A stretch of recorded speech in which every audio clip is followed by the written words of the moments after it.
আসসালামু আলাইকুম, হোপফুলি আপনারা সবাই ভালো আছেন। সো গাইস, আজকের ভিডিও হচ্ছে Realme 12। সো যারা এই ফোনটা নিতে চাইতেছেন, ভিডিও শুরু হওয়ার আগে আমি বলে দিতেছি যে এই ফোনটা নেওয়া একদমই ঠিক হবে না, কজ অফ ম্যানি রিজন আছে গাইস।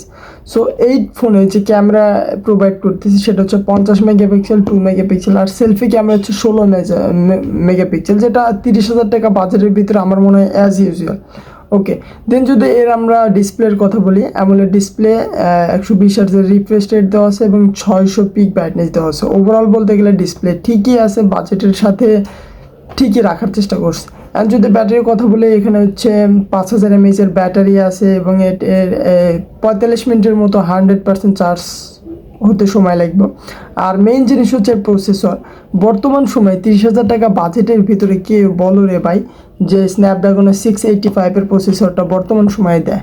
তো 30,000 টাকা বাজেটের ভিতরে এই ফোনটা কে নেবে?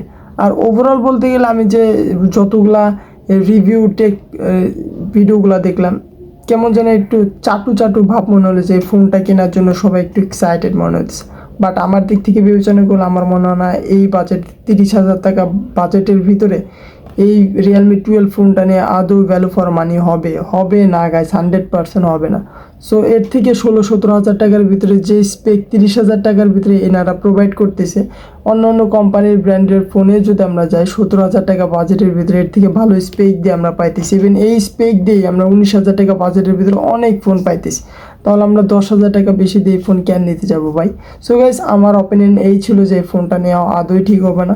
যারা চ্যানেলে নতুন, কাইন্ডলি একটু সাবস্ক্রাইব করে দেবেন। Thank you so much.